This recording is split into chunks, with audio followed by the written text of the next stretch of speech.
This is Stay Paid, the marketing podcast that gives listeners a competitive edge to stay motivated, find inspiration, and discover proven real-world tactics from some of the best marketers across the nation. Welcome to another Silver Dollar episode of Stay Paid. My name is Joshua Stike. And I'm Luke Akery. And today, Luke, we're going to talk about a simple methodology that you can implement into your business. The key to growing a business, I think. Yeah, 100% the key to growing a business is something that we have learned over the years here at Reminder Media, particularly when running, marketing campaigns or trying to grow a sales team with a lot of different moving parts and a lot of people. And sometimes, you look at the bottom line and you're unsure exactly how to make an impact to that bottom line when you have so many different moving parts and products and people and processes involved. And so this methodology we've kind of always done, and I think you may have coined it or put a phrase on it maybe a few years ago. We put a little phrase like we always do with our marketing. We like to put phrases and acronyms on everything. Yeah, 100%. We did a quarterly meeting yesterday with our staff, and one of the things that we shared with them is, we're in a time of inflection point at our company because, we've been at this for a really long time, and we've introduced now new products to grow. Yeah, we've introduced eight different products now. Yeah, it's crazy. Yeah. So we're a platform more than, a one-trick pony. Yep. And we have new industries. And one of the things we shared with them is that, our core values are entrepreneurial spirit and action, among other things. Mm-hmm. And just the concept of failing and failing fast. And the biggest thing that holds most people back in business that they know, but they don't realize how bad it is they never take action and they never move. You think about it, you wonder what the best... They overthink and overcomplicate every decision that they make. And it's because I think, and I think this is really bad in the States, but maybe it's bad all around the world. I think it's because when you come up through school, you are taught that there is a certain way to do things. There's a certain way to think about things. There's a certain way to go get information. If you're going to write a book report, there's a certain way to document that. I think we're just so programmed from such an early age that, hey, there's a certain way that you need to find to do this, to solve this problem, to do it the right way. Yeah. This is why I think you see a lot of successful entrepreneurs. What is a common trait about them? They didn't do well in school. They dropped out of college. You see that common within... Didn't fit into the norm. Exactly, because they, for some reason, though they were bad at maybe doing the structured version of finding out the answer to a problem, they are able to think outside the box. Actually, me being homeschooled growing up, one of the things I did love about being homeschooled is I couldn't help it. It was different than the majority of the world.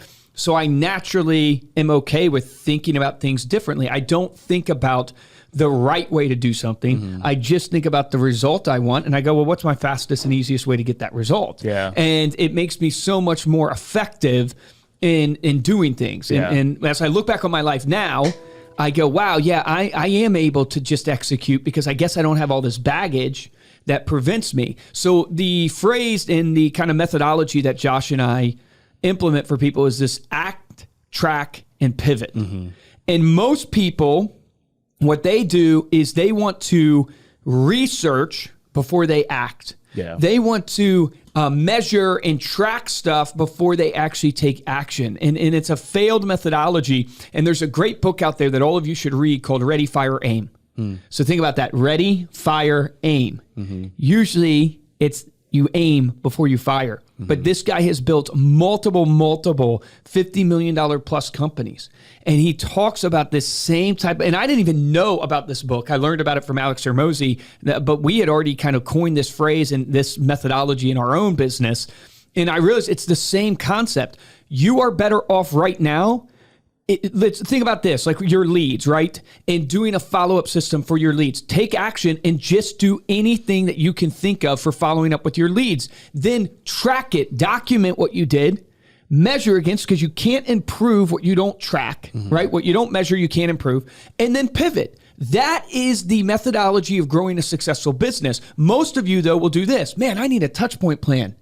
And you will spend all of your time trying to think about what touch points should I send to my clients? What's the perfect touch point to send to my clients? How often should I send it to my clients? Is this overwhelming? And guess what happens? You never do it. Yeah. And how many things can you think of right now as you're driving in the car, as you're in the gym, that you know, man, I really need to do X, Y, and Z, but you haven't done it because you think you're going to sit down and actually take time to research and lay out a plan and a strategy where you're better off taking action and letting the action dictate where you need to go. Take action, track what you do, and then pivot. Yeah, I mean, having action first and foremost is absolutely crucial. And that's not to say that like research is bad or anything, but don't spend 30 days, don't spend 6 months researching and thinking about it. Spend a day, spend a couple days learning about it as fast as possible. You have so much information at your fingertips. Compress that amount of time that you can spend, because you're better wasting $100 on 100 bad leads than spending zero on any leads and not learning anything from it. And then once you get into go ahead. I was just going to say on that research thing, I would tell people that if you're doing R&D to rip off and duplicate, good on you. Yeah. If you're doing R&D to actually research and develop some new innovative way to do something, I hate to break it to you, you're probably not going to find something that you are going to come. You're not Elon Musk. Sorry. You're not, this guy that's going to probably come up with some new innovation. I'm not trying to discourage you. I'm trying to make you realize that, man, the ones who win are the ones who go, Zuckerberg goes, wow, there was MySpace. I can do MySpace just a little better. Yeah. He didn't come up with Facebook. Right. He literally just ripped off MySpace, which ripped off Friendster, which who knows what they ripped off.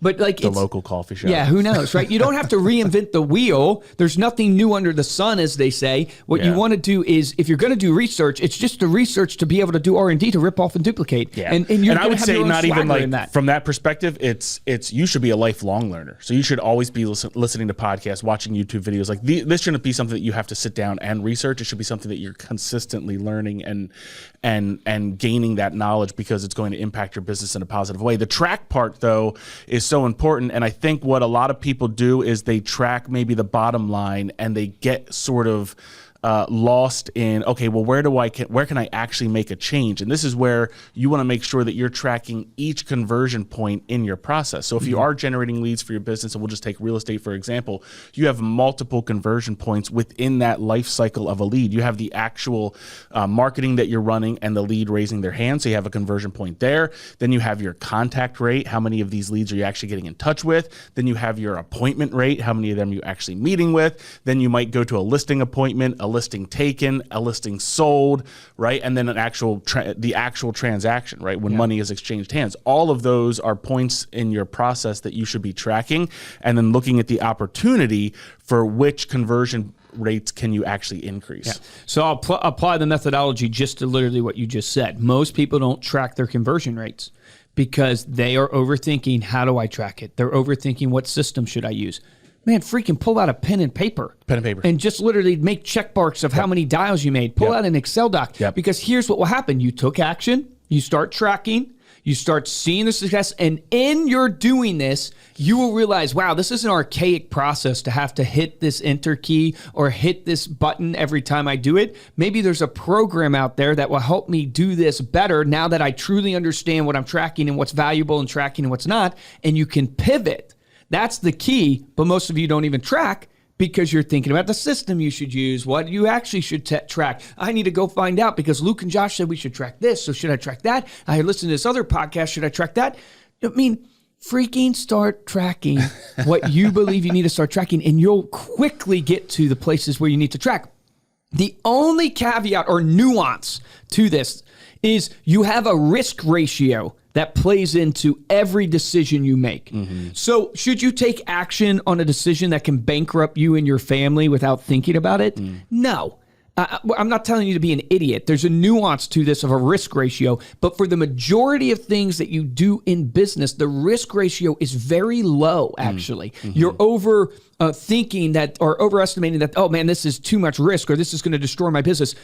I mean, I can't tell you guys the mistakes we have made that I can't believe it didn't sink our business. But it didn't sink our business. And it just reminds me of just like, there's nuance to everything. Luke, give it time. But take action. Stop overthinking it. There you go. There's a nice little easy methodology that you can implement in your business. Take action first and foremost. Track those results. Track the nuances within the results, but start with the results. Start with just one simple thing within your business and then pivot. Move quickly to the next thing. act again, and that's just a cycle that continues and continues to repeat. Thank you so much for listening.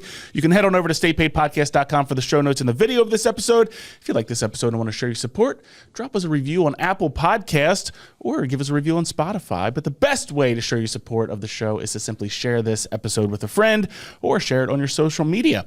The dad joke for the day. I don't know if you guys heard this, but this was on the news last night. The man who invented autocorrect. You know how your phone autocorrects things? The man who invented autocorrect passed away. Yeah, it's that. His fun fair is on sundial at Moon. I don't know if does that work? I don't know. Does it work when you say it out loud? It was funny when I read it. It's probably when you His funeral see it. His funeral is on Sunday at noon. Yeah. Autocorrected to his fun fair is on sundial at Moon. Yeah. I think you just got to really think about that one. Yeah. You got to really think. I saw a good meme the other day where it was like a duck on a middle finger, right? It was like a duck giving the middle finger, and it was like when your phone autocorrects to duck. That's funny. All right, if you want to get hold of me or Luke, you can email us at podcast@remindermedia.com, or you can find us on Instagram. We are at Stay Paid Podcast. For this episode of Stay Paid, I'm Joshua Stike. Guys, I'm Luke Acree. What phase of this methodology are you in? Are you in the action phase where you need to just take action? Are you in the tracking phase where you've taken action but you're not tracking successfully?